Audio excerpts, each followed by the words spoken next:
In the NBA, there are many ways to prove your value inside the 4 lines of the court, from incredible playmaking to spark your teammates. 16 points, throws it away. Halliburton comes up with it. Cross court, Siakam for the slam. Get the play closer.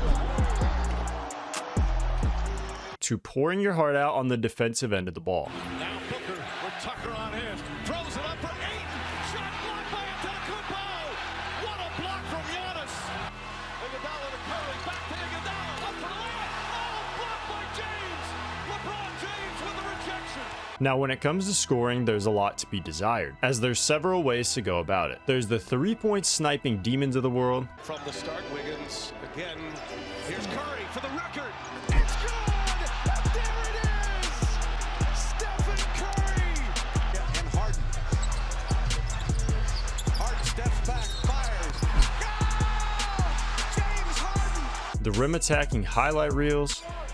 Boy left wide open. Griffin, oh, wow! Incredible rebound putback.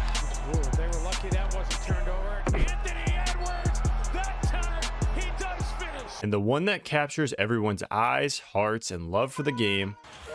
Incredible opportunity. Durant for 3.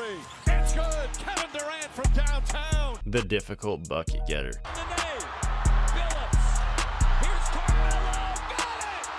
Count it. Not looking for the best shot available, not looking to rush their shot, just standing out on an island with their defender, analyzing their every move, waiting for the perfect opportunity to rise up in the smallest bit of space to get their shot off. This timeless play style is so hard to replicate, so difficult to master, and captivates every moment of time when the ball is in the hands of the elite scorer. Some of them being some of the all-time greats that we as children grew up idolizing. Kobe, MJ, KD, along with the guys who came up just short in the postseason. Carmelo, AI, DeRozan, McGrady, and the list goes on. What these hoopers all have in common is that they all live forever in the hearts of fans from many different fan bases and cities all over the world. While they may not have the hardware and the accolades, they truly embody what every basketball player dreams of, being able to score in any way on the highest stage of the sport. What's up, y'all? It's Mason, and there's nothing better than a guy who can go out there and just get a tough bucket. It's that simple. I think we all agree that there's nothing better than seeing a guy go out there,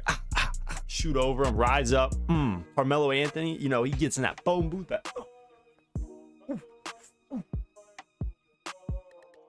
Like, you're not guarding that.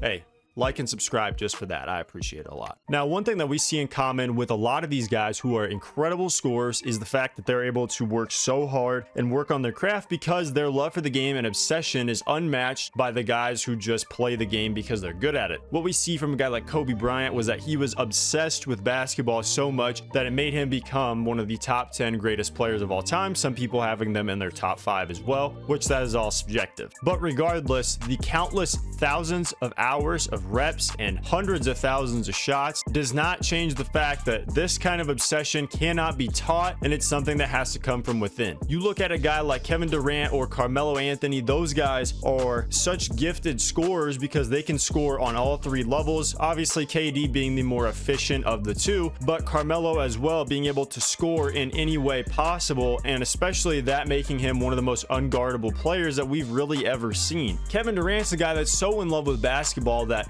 he's been clowned all the time for not having a girlfriend. I mean, the guy's like 36, and I don't think he has any priority of that because he loves the sport of basketball so much. You've seen him in open runs in the summers, playing at Rucker Park, things like that. And the guy's out there hooping because he just has a craving and love for the game more than almost anyone else this planet has ever had. When Denver decided to rebuild and Carmelo Anthony forced his way out with a trade, he quickly showed that New York was also where he belonged in the bright lights of the competition. And while it may not have turned out anywhere near what he wanted it to, it did show that he did belong there, as he was beloved by fans because of his ability to just go out there and get a tough bucket in a way that is respected by also a lot of his peers, knowing that he is one of the most hard to guard players that this league has ever seen. Now, the one thing we take away from this though is that this archetype of player is very hard to replicate. You look at guys in the current NBA, and the problem being, unless you are the top-notch best best scorer in the league or in that realm, it's very hard to just be a scorer and not be anything else. We saw back in the day, we had guys who were similar like this, such as like a Joe Johnson, who was a very, very elite isolation scorer, while Joe Johnson was never sniffing any sort of MVP conversation or top 5, top 10 player. He was also loved because he was unguardable in a one-on-one situation. In today's league, it's very hard to replicate that. Now, there are a few guys that do come to mind, obviously, that are in that tier. You have like a Devin Booker, you have obviously a Shai Gilgeous-Alexander, you have a Kevin Durant, but again, these are guys that are on the top end of this tier. When you look down, you have guys that are kind of filling this role now, such as like a Cam Thomas or a Jalen Green, which both are very incredible bucket getters, but their problem is that outside of scoring, they haven't shown us a lot of value. And the problem with today's NBA is it's all about maximizing what your roster can do together, as we've seen that it is harder to win a championship unless you have multiple pieces, as we talked about the other day,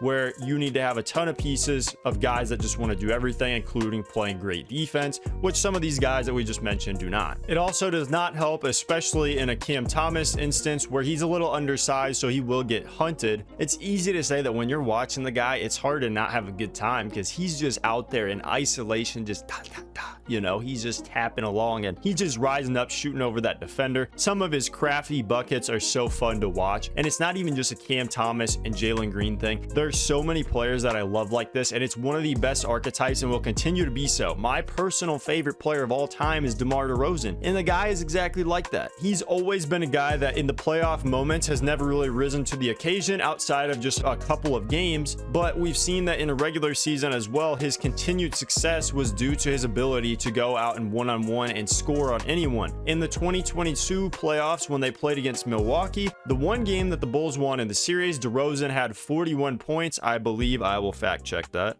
but DeRozan had 41 points, and if you look especially down the stretch of this game, he was actually going straight at Giannis, who had just come off of winning a Defensive Player of the Year 2 years prior, which just shows you that DeRozan was really like that. Now, obviously, you can give him all the flack you want for not being a guy that's very efficient in the playoffs especially, but even at his age of about 36, he's still a guy that's just incredible at when it comes to one-on-one situations, and while his volume has gone down, his efficiency and scoring ability remains about the same, and he's not a guy you ever want to have to guard. I'm just telling y'all right here, this is one of my favorite possessions. This DeMar DeRozan camo Raptors jersey, one of the coolest things that I own, I would say. But even outside of him, you can see that this fan favorite archetype will always continue, because there's nothing more satisfying than watching someone hit what's considered a difficult shot for 99% of basketball players, but they're hitting 8 of them a game because they just cannot be guarded, and it just shows you the expertise and that they have mastered their craft of being able to knock down contested jump shots. What is your personal favorite archetype